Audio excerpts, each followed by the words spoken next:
be in a strange place, in a strange situation, and not to feel the very first day, one of the guys that was there, and unfortunately he couldn't continue because he had only stopped his antidepressants 3 weeks before, and the shaman was very clear that there could be some psychoactive interference between the ayahuasca competing with the antidepressant, so we don't even want to go there. So unfortunately he couldn't stay, which was kind of a bad thing for the whole thing, but ultimately the vibe changed.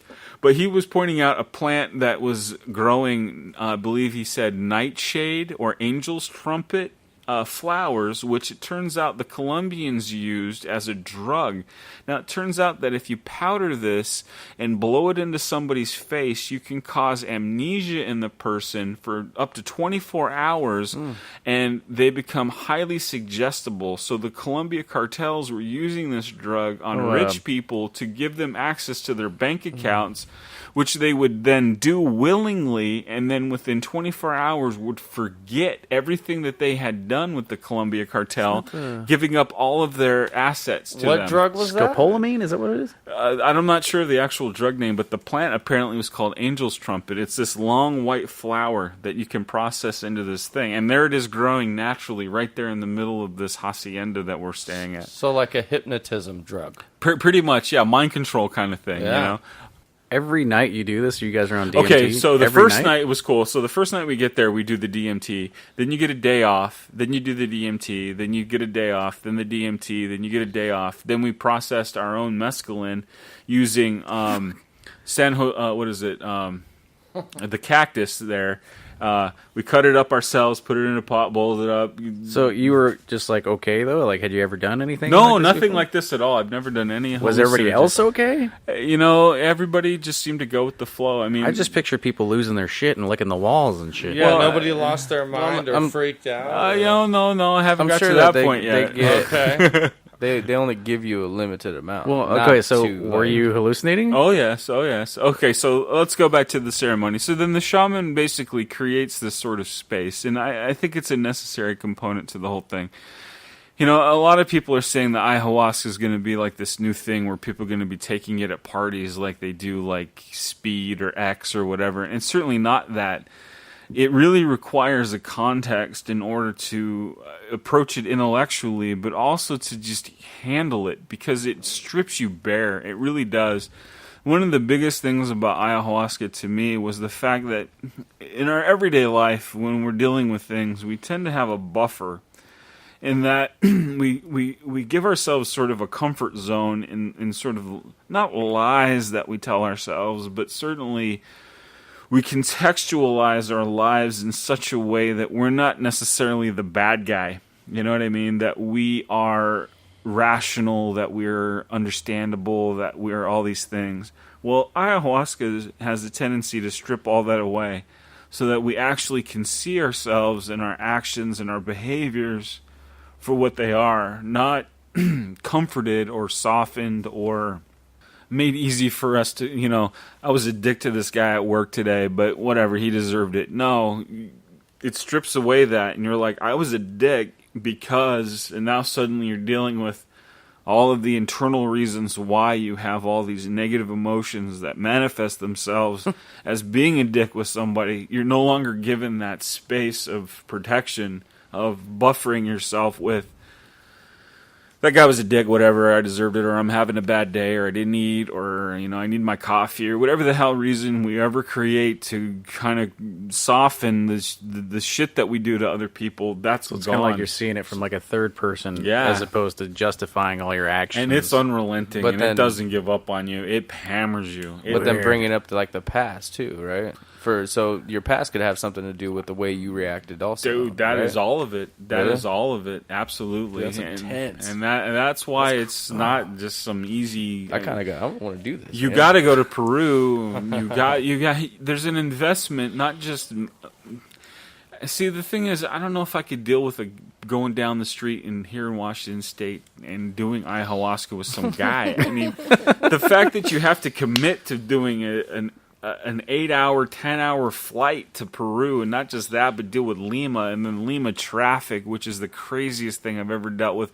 And I've driven in New York and in Washington, D.C., and Lima blows them both away. It is the craziest thing.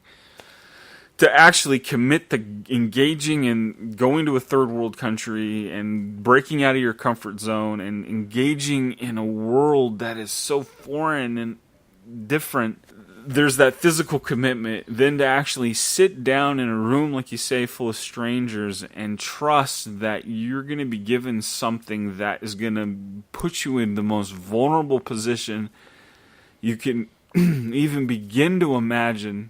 And then to engage that vulnerable position and then come out of it, and then not just do it once, but do it 2 more times, 3 times total, and then cap it all off with the mescaline experience. I mean, seriously, dude, it was 2 weeks that were dense with experience. I mean, it was unbelievable. It's hard to even begin to describe. It sounds like it changed your perspective on life.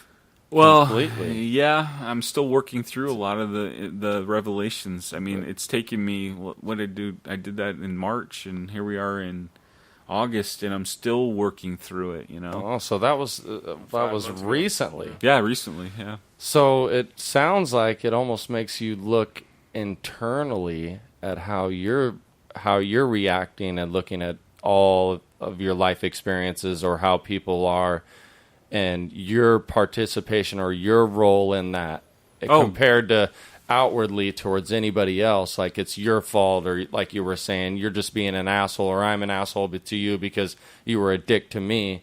You're thinking about all the factors and why you're being that way. And your whole life is laid bare to you. Looking at yourself instead of, why you're being a dick, regardless of how they're acting towards you. There's something going on inside of you that's causing you to react that way. And, there's all of that, plus the fact that even if you did ayahuasca, and I believe it, and the shaman mentioned it, if you did ayahuasca every day for 30 days, every day you'd have a completely different experience. It wouldn't be like a continuous thing. So you bring you bring something to it that it then works with. So that, coupled with the way that the ritual or ceremony is conducted, so the main point of, say, the first ceremony was Ganesh, so we all sort of focused on the idea that we are overcoming our obstacles. This is our first experience. No one there had ever used it before except for the facilitators. How do you then engage this space? I mean, the physical act of actually ingesting this stuff is not easy. It's not like you just smoke a joint or do a line of coke. The stuff is putrid. It stinks. It tastes horrible. It's like a combination of a dead animal and turpentine, and you're asked to ingest this. Did anybody puke off that? Oh, dude, this is the thing. You have to have it in your system for about 30 to 45 minutes for it to actually activate the psychotropic and hallucinogenic effects. So if you can't actually keep it in your body that long, you're not going to have any. It's not going to have any effect. Huh. So there were people. Well, it depends on how quickly your body reacts, and you don't have a choice. It's not like you're sitting there going, "I'm going to hold this in," and you try and you try and you try. If your body doesn't want it, there were people throwing up half an hour in, 20 minutes in. And they didn't have any effect on it. And they were pissed. They were like, I came all the way to Peru to have this not work. I had to talk one guy out of quitting. It's like, look, man, we got 2 more. Just chill out. You know now what the first experience is and how bad it is, and how psych yourself up for it. So just relax. Let's get to the second time, and then you can engage that, and then boom. Now, apparently DMT is it's a chemical that's naturally made in your brain. And so when you take DMT or ayahuasca, which is DMT is the main ingredient in it, right? Yep. Then you're just enhancing the natural chemicals in your brain that automatically make this stuff. Yeah, that's an interesting thing too. Going back to, say, the EMT experience, when you start studying anatomy and physiology and you recognize that, like, within your body, you have nicotine receptor sites and caffeine receptor sites. Right. How does that work? Why does your body naturally have these places that will accept these molecules? So you wonder about our evolution as a species. So exactly, DMT is a naturally produced psychotropic agent within our own bodies, and you're just imbibing or ingesting this plant DMT to activate something that's already naturally occurring in yourself. I mean, it's an amazing thing. You're taking it from 1 DMT to 1,000 DMT in your brain, or more, or whatever.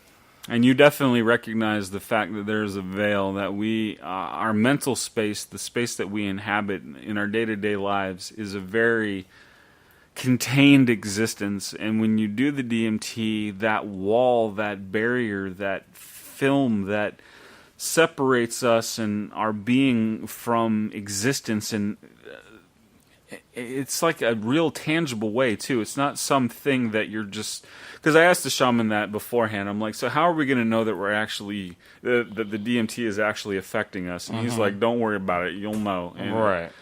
Sure enough, man. I mean, when it's affecting you, you begin to sense that even your skin is the limit of your being, and that sort of slips away, and that space between you and the universe, you and everything else, just sort of falls out. It just disappears.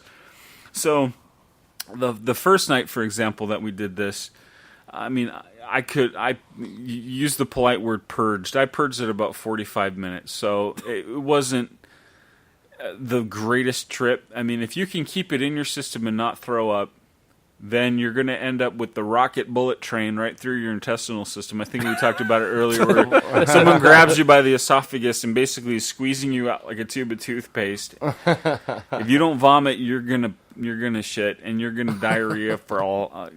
So that's one of the nice things about the diet that you end up eating, which is the vegan diet, because then there's not a whole lot in you. It's all soft, nice food. So you're having a soft, giant chunks of corn. You're not sitting there trying to, like, that undigested piece of meat kind of thing. A McDonald's hamburger coming straight out of your ass, undigested. Yeah, exactly. So that's how it normally comes out anyway. But so another guy, 15 minutes in, was totally pissed, hated it, and it was awful. The second time we did it, though, that was dedicated to Kali, and Kali was described to us as sort of the head hunter. She's the one that chops the heads off of stuff, and for average people, the head is usually the ego.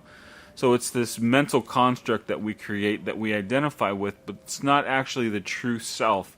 There's something that exists sort of behind that physical, not physical, but the sort of the social persona that we demonstrate to people, that we identify with. There's actually something that exists behind that, sort of the real mind's eye. And Kali, and I mean this literally, decimated all of us. There were people who, the sounds that were, okay, so let me back up here. Let me describe the actual ceremony. So the shaman then, well, first of all, let me back up even more. We're in a room. It's about a 20 by 10 foot room. And there's like 12 of us in there. It was all guys except for one girl. And we're all on these mats. And he has his altar, and on it he has the condor and the puma and the snake, which are the sacred symbols in Peru, the mind, the body, the spirit sort of thing. He had condor feathers, he had candles and the crystals and all the stuff you'd expect to see in sort of a new age kind of thing, but also contextualized and set up for sort of the Peruvian sort of thing. So it had all of the flavor of the region that you needed in order to really feel like you were getting a shaman experience. The only difference is he was British and didn't speak, Spanish like you would expect to see in like Amazonian shaman. So then he would dedicate the space and create sort of I want to call it like a protective barrier around it. Now, skeptics would say that's all bullshit, it's all in your mind. Well, yeah, it's all in your mind, and everything that you're about to do is all in your mind. It's not in any other space than in your own perception. So by engaging in a ritual in the space, it creates a feeling, which is legitimate, of a bounded protective area that you can then be vulnerable in, and you don't have to worry about the real world or the exterior world encroaching on it or damaging it or whatever. You're now open and free in this space, and it gives you